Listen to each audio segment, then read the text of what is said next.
सीमाङ्कनमा असन्तुष्टि जनाउँदै तराईमा विगत 2 महिनादेखि मधेसी मोर्चाका नेताहरू आन्दोलनमा रहेका थिए।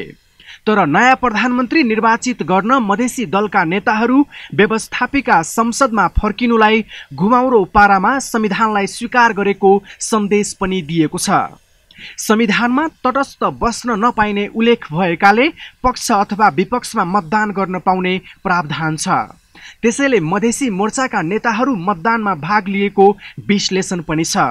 संविधान सभाबाट राजीनामा दिनु भनेको व्यवस्थापिका संसदबाट पनि राजीनामा दिनु हो भनेर सद्भावना पार्टीका सहअध्यक्ष लक्ष्मणलाल कर्णले भनेका थिए। तर उनै नेता कर्णले व्यवस्थापिका संसदमा सुशील कोइरालालाई मत खसालेका छन्। क्रिटिक पक्ष में ही जाना हमारे लिए उचित होगा और हम लोगों ने यह निर्णय किया था कि इस देश में अतिवाद जो है उसको समाप्त करने के लिए, परास्त करने के लिए हम लोग संसद में जाएं।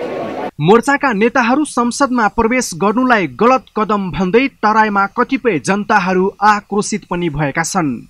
मधेसी जनताका मागलाई मूर्त रूप दिने भन्दै महिनौदेखि जारी आन्दोलनले नेपालका सबै जनताले शास्ति भोग्नु परिरहेको छ।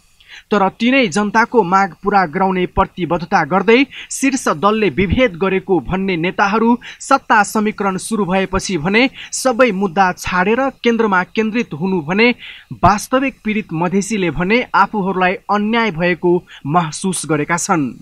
यता संविधान निर्माण प्रक्रियाबाट बाहिरिएका मधेसी जनअधिकार फोरम लोकतान्त्रिक केपी ओलीको नेतृत्वमा बन्ने नयाँ सत्ता समीकरणमा सहभागी हुने भएका छन्। सरकारमै रहेर संघर्ष गर्ने फोरम लोकतान्त्रिक पार्टीको रणनीति रहेको छ। सहमतिकै आधारमा समस्याको समाधान हुन्छ। संविधान जारी भइसकेपछि देशको जुन समस्या छ, खास गरेर तराई र मधेस जनजाति थारूहरूले जुन आन्दोलन गरिरहेका छन्, देशको समस्या र ती आन्दोलनका मुद्दाहरूलाई सम्बोधन गर्न सहमतिकै सरकारको आवश्यकता थियो।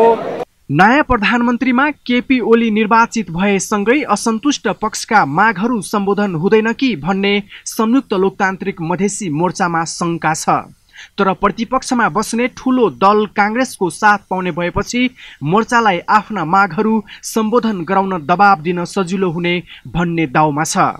अन्त्यमा ढिलो चाँडो मोर्चाको संसदमा वापसी आउनुलाई जे भयो राम्रो भयो भन्दै स्वागत योग्य कदम मान्नुपर्छ र मोर्चाको जायज मागहरू पनि सम्बोधन गर्नु सरकारको दायित्व हो। माउन्टेन टेलिभिजनका लागि क्यामेरा ब्युरोका साथ विनय कुमारको रिपोर्ट।